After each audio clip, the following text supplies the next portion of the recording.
And like many of you, the NFL owns me. I was sitting down, eager to see, even though we already knew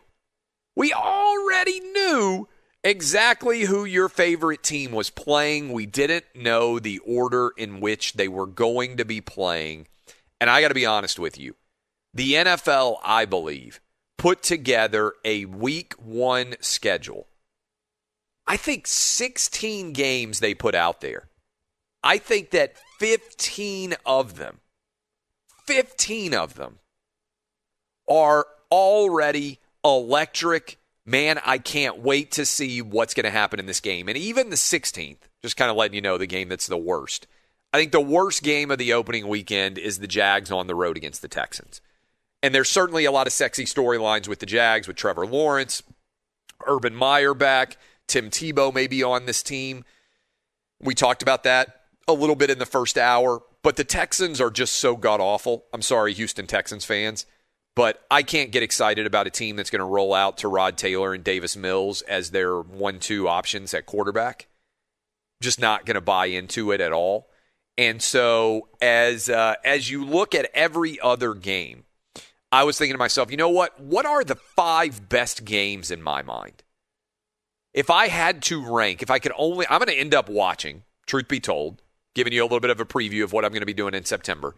I'm going to watch at least some part of all 16 of these games on the opening weekend, beginning with Thursday, Monday night, all the way through, right? I'm going to watch at least part of every single game.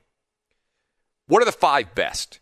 Because the NFL, as we get ready for week 1, what are the 5 best games that are out there? I broke them down a little bit for you in the first hour of the program, but I didn't tell you what I thought were the 5 best games, so I'm going to count them down. Here is the 5th best game of opening weekend in my mind. It's the Seahawks on the road against the Colts. Why do I think that's one of the 5 best games? We had a lot of drama in the offseason surrounding Russell Wilson.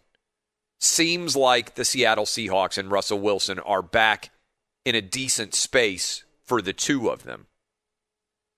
DK Metcalf, we talked about this earlier this week, training like a fiend for the sprinting. I think DK Metcalf is the biggest and best physically dominant receiver that we have seen in the NFL in a long time. But I wonder about the behind-the-scenes relationship that's going on in Seattle between Pete Carroll, ownership, management, and Russell Wilson, effectively their football CEO. What's going to happen there? Meanwhile, what's going to happen with Carson Wentz? He's stepping in for Phillip Rivers. They've got a decent offensive line. Left tackle probably not going to be ready, Fisher, coming off of the injury that he had. But they feel like they've protected Carson Wentz's blind side. The best year Carson Wentz ever had in his career back in 2017, when he would have been MVP if he hadn't torn his ACL, was with Frank Reich.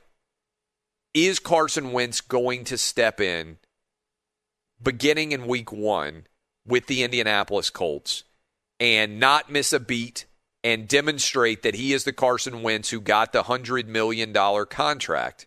Or is Frank Reich not going to be able to work his magic with Carson Wentz, and are we going to see the player that was ultimately benched by the Philadelphia Eagles? I think it's the 5th best game in opening weekend. Can't wait to watch. Steelers at the Bills. Josh Allen, 59% passer to a 69% completion percentage passer. Stephon Diggs stepped in, and even with COVID issues, limiting how much they could work together in the offseason, this guy and Diggs, they immediately created a Batman and Robin-like relationship, having a tremendous amount of success right out of the gates. So are the Steelers, who are going on the road against the Bills, the team that started off 11-0, or are they the pretender that collapsed down the stretch and got waxed by the Cleveland Browns in the postseason? Does Ben Roethlisberger still have some juice left? Is it possible that Najee Harris can take some of the weight off his shoulders, that Steeler offensive line can improve? Or are the Steelers going to stumble out of the gate this year, continuing the way they finished last season, given how competitive the AFC North is likely to be with the Ravens and the Browns, not to mention the Bengals better than they have been before. And meanwhile, can the Bills take the proverbial next step? Defensively, they had some major weaknesses that caught up with them. They won, however, 2 postseason games. They beat the Colts and they beat the Ravens. Can the Bills fight their way back to the AFC Championship game and finally get back to another Super Bowl? Things are moving in the right direction in Buffalo, but are they ready to take the next step? I think the Steelers coming to town is a great test. It's the 4th best game in my mind of opening weekend. About the Dolphins going on the road against the Patriots, I've got it as the 3rd best game of opening weekend. Look, there's a lot of drama here. Bill Belichick brings in Cam Newton for a second year, and then all of a sudden Mac Jones falls at 15 to Belichick. Mac Jones now the highest drafted quarterback that Belichick's ever taken in his career as a head coach in the NFL. Plus, Hunter Henry and Jonnu Smith, major additions in the free agent marketplace for the Patriots, who had a lot of players opt out, many of those players now returning after sitting out a season because of COVID. Will the Patriots be able to return to an elite level in the AFC East, or with Brady gone, will they continue to struggle to be a 500-ish team? It's possible that this could be Mac Jones against Tua if Mac Jones were to beat out Cam Newton. I think that's very unlikely, but it's at least possible. So there are a ton of storylines on the New England Patriots side of the equation. You know that Bill Belichick has been stewing over the entire offseason, whether he will admit it or not, with Brady being able to go down to Tampa Bay and immediately win a championship. On the other side of the ball, Brian Flores, year 3 of his regime in Miami. You go get Jalen Waddle. There's no Ryan Fitzpatrick to back him up anymore and save him. This is Tua Tagovailoa's year to sink or swim. Is he going to be an elite-level playmaker at the NFL in the quarterback position? We will start to find out in week 1. Weather's not a concern. You're going on the road in Foxborough. The Dolphins going up against the Patriots. 3rd best team, 3rd best game, I should say, of the opening weekend. 2nd best game. Browns and Baker Mayfield, baby, going on the road in Kansas City for a rematch of the divisional game that they almost found a way to win after they knocked Patrick Mahomes out of that game with an injury. The Browns weren't quite ready to take the next step. They got the ball back with a chance to potentially win the game. They couldn't move the football. The Chiefs found a way to win and went ahead and advanced, won the AFC the next week against the Bills, and went down to the Super Bowl and got whipped. Browns are bringing back now year 2 Kevin Stefanski. They've got Odell Beckham Jr. returning.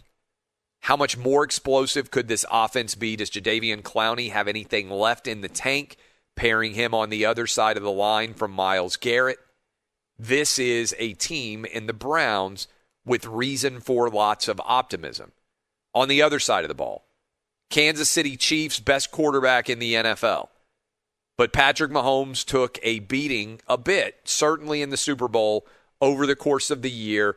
The Chiefs never really played at an incredibly high level down the stretch run of the season. Now, they went to the Super Bowl. They won 2 home playoff games. They looked pretty good against the Bills. But by and large, the Chiefs' remade offensive line did not look anywhere near as dominant as they did the year before when they won the Super Bowl. They played to the level of competition. You know that the Browns are going to be sky high coming in for this game. Will the same thing be true of potentially the Kansas City Chiefs or not? 2nd best game to me by far, Baker Mayfield and the Browns on the road against Patrick Mahomes and the Kansas City Chiefs. And the best game, it's no surprise, it's the opening Thursday night football game. And by the way, some of you may disagree with my list. You can tweet me at Clay Travis. Let me know what game you think is the best for the NFL Week 1. Dallas Cowboys on the road against Tampa Bay Buccaneers. This is must-see television. This is why the NFL puts on a more entertaining and a better product than anyone. Opening Thursday night game, Brady and the Bucs probably going to get their World Series, their NFL championship rings. Brady, 44 years old, whatever the heck he is, ageless wonder. I saw where some of the coaches said, hey, we think Brady can play till he's 50 years old. Maybe he will. Maybe we still got years and years left of Tom Brady in Tampa Bay. 7th Super Bowl championship. Dak Prescott, coming off of that devastating injury that he suffered last year, has since signed a $160 million contract. The future and the fate of the Dallas Cowboys clearly rests on Dak Prescott's shoulders. They have let it be known that he is their quarterback for years to come now. Jerry Jones has stocked this offense with as good of wide receivers as exists anywhere in the NFL. Amari Cooper, Michael Gallup, and CeeDee Lamb, not to mention Zeke Elliott. Can he return to some form of the normal form that we got used to with Ezekiel Elliott before he got his big money contract and frankly has not performed at the same level? Brady makes the Bucs matter on a level that very few players have ever been able to make their teams matter.